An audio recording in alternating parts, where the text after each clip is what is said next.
Very good evening all of you. Welcome you all on our YouTube channel The Learning with Fun. Here we continue with the class 8th NCERT science book chapter 3rd and topic is synthetic fiber. So here we will discuss about polyesters and acrylic. तो polyester जो है एक another synthetic fibers है. इसमें जो fabric है that is made from the fibre does not gate wrinkled easily, यानी कि यहाँ पे जो जिस फाइबर से हम फैब्रिक बनाते हैं, पॉलिस्टर की हम बात कर रहे हैं, तो उसमें एक तो रिंकल्स नहीं पड़ते हैं, ये क्रिप्स रहता है, इसको वॉश करना इजी है, so it is quite suitable for making dress materials. और यहाँ पे आपने देखा होगा पीपल जो है they wearing polyester shirts and other dresses. Terylene जो है एक पॉपुलर पॉलिस्टर्स है, इसको ड्रॉन किया जा सकता है बहुत ही फाइन फाइबर्स में, और अगर हमारे पास बहुत फाइन फाइबर्स हैं तो उनको वोन कर सकते हैं लाइक एनी अदर यार्न. यहाँ पे पहली बात कर रही है कि मेरी मदर जो है always buys PET bottles and PET jars for storing rice and sugar, है ना. राइस और शुगर को स्टोर करने के लिए बोतल और जार्स खरीदती है जिनके ऊपर पीईटी लिखा होता है. तो अब पहले यहाँ पे हैरान है कि ये पीईटी क्या है, व्हाट इज पीईटी. तो पीईटी की अगर हम बात करें तो ये है पॉलीइथाइलिन टेरीथैलेट. ये एक फैमिलियर फॉर्म है पॉलिस्टर्स की, ठीक है. जो पॉलीएस्टर है उसका एक कॉमन फॉर्म है पॉलीइथाइलिन टेरीथैलेट, जिसका शॉर्ट फॉर्म है PET. This is the very familiar form of polyester.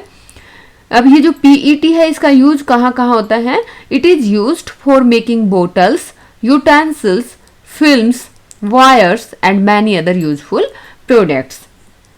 अब आप जो है अपने चारों ओर देख सकते हैं, और जो थिंग्स आपको लगे कि हाँ ये पॉलिस्टर से बनी हुई है तो आप उसकी लिस्ट एक बना सकते हैं. You can make a list of the things made of polyester.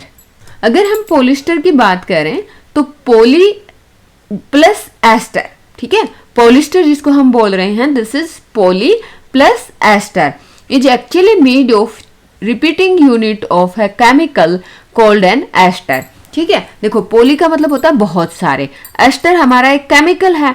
जैसे एस्टर का अगर आप आगे देखेंगे तो उसके जो है एक पूरी फैमिली आपको मिलेगी, और जिसका ग्रुप होता है C double bond O CH3. मैं आपको दिखाती हूँ.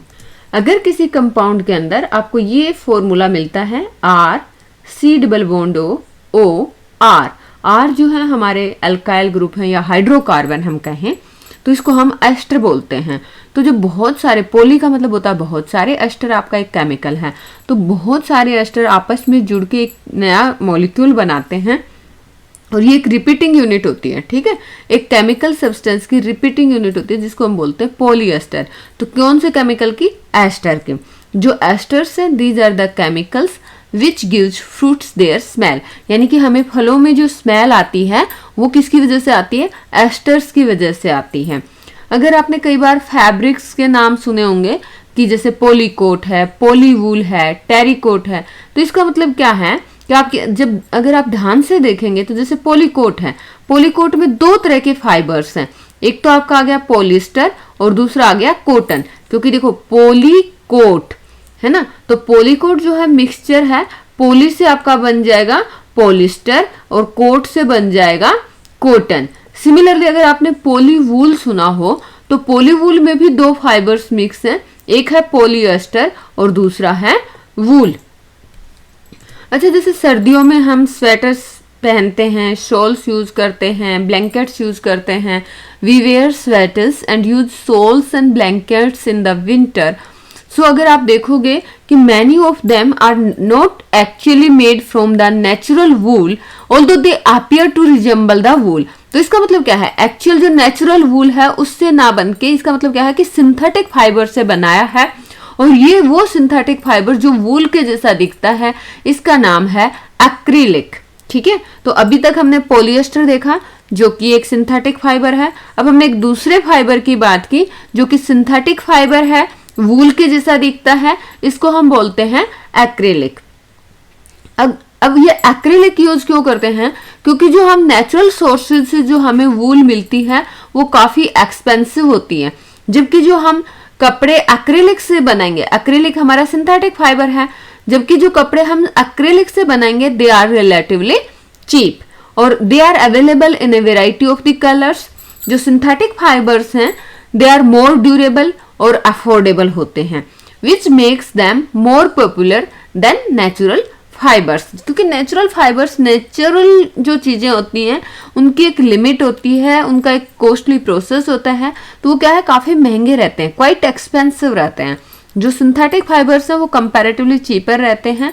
और जैसे एक्रिलिक है, ये एक सिंथेटिक फाइबर है, इसको डिफरेंट कलर्स में डाई कर दिया और इसकी जो ड्यूरेबिलिटी है वो भी ज़्यादा है, अफोर्डेबल भी है। तो इसलिए जो सर्दियों में आप देखोगे कि नेचुरल वूल की बजाय आपको एक्रिलिक के जो मटेरियल्स हैं, फाइबर्स हैं, फैब्रिक्स हैं वो ज़्यादा मिलते हैं। यानी कि जो सिंथेटिक फाइबर्स हैं they are more popular than natural fibres. उसका अगर रीजन पूछ लिया जाए तो रीजन क्या है कि जो सिंथेटिक फाइबर्स हैं they are more durable and affordables which makes them more popular than natural fibres. अच्छा, अगर आपको याद हो तो क्लास 7th में हमने चैप्टर 3 में एक्टिविटी 3.6 की थी। उसमें हमने क्या किया था, एक नेचुरल फाइबर लिया था और एक सिंथेटिक फाइबर लिया था और दोनों को ही बर्न किया था। तो अगर आपको याद हो कि आपने क्या ऑब्जर्व किया था, जब आप एक सिंथेटिक फाइबर को बर्न करते हैं तो आपने देखा कि जो स्मेल है वो डिफरेंट है कौन सी स्मेल से, जो कि नेचुरल फाइबर के बर्न करने पे आती है। आपने ये भी नोटिस किया कि जो सिंथेटिक फाइबर्स हैं वो हीट करने पर मेल्ट हो जाते हैं। Synthetic fibres melt on heating. तो एक्चुअल में ये जो सिंथेटिक फाइबर का मेल्ट होना, हीटिंग प्रोसेस से मेल्ट हो जाना, ये सिंथेटिक फाइबर का सबसे बड़ा डिसएडवांटेज है। मान लो एक्सीडेंटली किसी ने सिंथेटिक फाइबर से बना हुआ कपड़ा पहना है और ऐसे केस में if clothes catch fire then it can be disastrous. जो फैब्रिक है वो मेल्ट हो जाएगा और बॉडी से स्टिक हो जाएगा। जिस मतलब द पर्सन वेयरिंग इट, उसकी बॉडी से ये जो क्लोथ्स है वो स्टिक हो जाएगा। तो ये काफी डेंजरस है। जब ऐसा बोलते हैं ना कि जब भी आप किचन में काम कर रहे हो या लेबोरेटरी में काम कर रहे हो तो सिंथेटिक क्लोथ्स नहीं पहनने चाहिए। We should therefore not wear synthetic clothes while working in kitchen और इन अ लेबोरेटरी। तो यहाँ पे पहेली क्या कह रही है कि पहेली कहती है, oh now I understand why my mother never wears polyester clothes while working in the kitchen. उसने अपनी माँ को ऑब्जर्व किया होगा कि जब भी उसकी माँ किचन में जाती है तो कभी भी पॉलिस्टर्स के कपड़े नहीं पहनती है, क्योंकि क्या समझा कि अगर पॉलिस्टर का फाइबर फैब्रिक अगर फायर पकड़ लेता है तो वो मेल्ट हो जाता है और उसकी जिस इंसान ने उसको पहना उसकी बॉडी से चिपक जाता है। तो ये काफ़ी डेंजरस सिचुएशन क्रिएट कर सकता है। इसलिए बोलते हैं कि किचन में, लैब में आपको सिंथेटिक फाइबर्स यूज़ नहीं करने चाहिए। ऐसे कपड़े नहीं पहनने चाहिए जो कि सिंथेटिक फाइबर्स से बने हों। अब अगर हम सिंथेटिक फाइबर्स की बात करें तो all the synthetic fibres are prepared by a number of the processes using raw materials of the petroleum origin, जिसको हम बोलते हैं पेट्रोकेमिकल्स। तो पेट्रोकेमिकल्स किनको बोलते हैं कि जो सिंथेटिक फाइबर्स प्रिपेयर किए जाते हैं by a number of the processes using the raw materials of the petroleum origin, उनको हम बोलते हैं पेट्रोकेमिकल्स। यानी कि पेट्रो से केमिकल्स बनाना, पेट्रोलियम के ओरिजिन से कुछ केमिकल्स बनाना, तो उनका नाम हुआ पेट्रोकेमिकल्स। सो इस वीडियो में इतना ही। Thanks for watching the video. जय हिंद।